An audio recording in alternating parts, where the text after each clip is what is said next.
In reality, the word meditation is an umbrella term for many different kinds of practices. All of them probably have their place and the right time to bring proper results.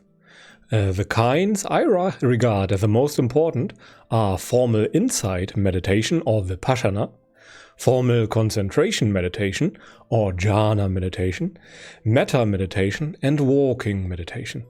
Let us now examine very briefly what those kinds of meditation are, what benefits they bring, and when to do what kind of meditation for optimal results. First, the very short definitions.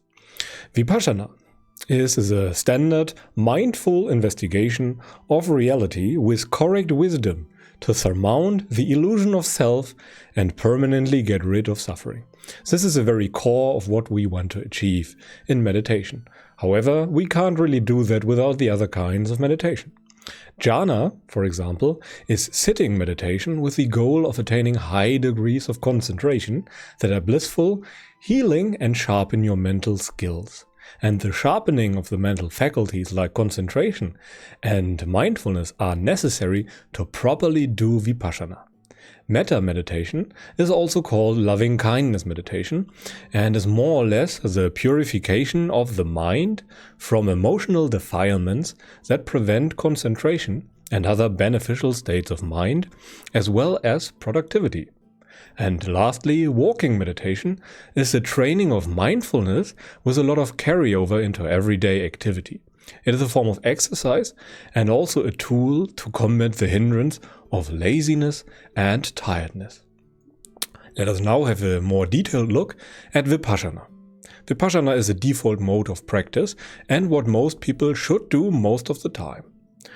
However, the goal of Vipassana is insight into how the world really works, how it really is, so to speak.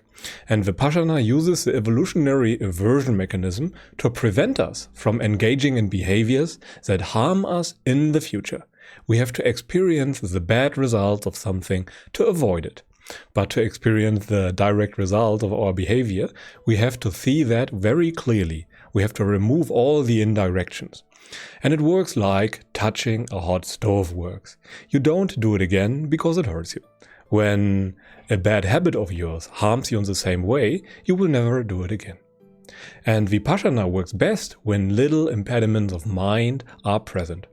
That's where the other kinds of meditation shine. They are a tool to sharpen the mind and prime it, so to speak, for Vipassana meditation. After that comes Metta meditation. It is a tool too that helps remove the negative emotions and develop positive states of mind instead. A person that is hateful or depressed or angry or tired or has a natural tendency or inclination towards any other negative emotion is unfit for concentration and generally unproductive. Metta meditation, however, mostly helps remove those states of mind that are related to hate, like depression, anger, and envy. It is often a good idea to start each meditation, if you are such a person, with a few minutes of metta directed at oneself. Further, people that are strongly inclined towards self-criticism, for example, or hatred or anger, can benefit tremendously from it. A person that is full of negative emotions will never be able to attain the blissful states of mind that is jhana or concentration. And even if they can attain them, they won't be very blissful or very good. They will only be very agitating, for example.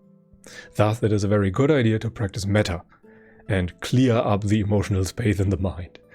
After that comes walking meditation, and walking meditation combats the hindrances of laziness and sleepiness.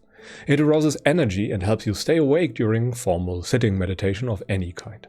Further, walking meditation is more like the real life, and thus a very useful link between sitting on the cushion and everything else. It transfers the skill of mindfulness from the meditation cushion into the real world. And walking meditation is best performed before formal sitting meditation. It primes you for meditation and effectively combats the monkey mind syndrome of restlessness. Thus, you have much less of it during the regular sitting meditation. There will be less fantasizing and daydreaming. And lastly, we have jhana meditation or concentration meditation. And this is what the Buddha mostly meant when he talked about meditation. He mentioned the jhanas very often throughout all of his lectures, and there are 17,000 or more lectures that can be directly credited towards the Buddha. And jhana makes the whole meditation process enjoyable and sharpens your mind. It gets rid of distractions and makes you so concentrated that you can see reality clearly during Vipassana. And jhana is like sharpening an axe, so to speak, to make it easier to cut down a tree, in a sense. Okay, but let us now come to the most important points. Walking meditation and metta meditation prepare the mind for jhana or concentration meditation. When too many hindrances like laziness or anger or envy or hatred are present, concentration is next to impossible because it has a tendency to always fall away from you. Those emotions always grab for your attention, and when you want to be concentrated on just one thing, you cannot allow that to happen. Once the hindrances are removed, the jhanas can be attained, and they sharpen the mind and further remove impediments, but only temporarily.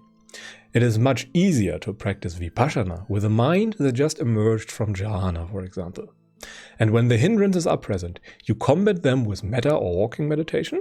You can assess that during everyday life. And whenever you can, because there are little hindrances, you practice and enter jhana, and after a deep meditation, you do Vipassana to see the world clearly. The Buddha taught all of these styles of meditation with the goal of someday being able to practice Vipassana correctly and remove the veil of delusion from the world. Okay, and this is pretty much it for today. Thank you very much for watching. If you enjoyed the video, feel free to leave it a thumbs up and maybe subscribe to the YouTube channel.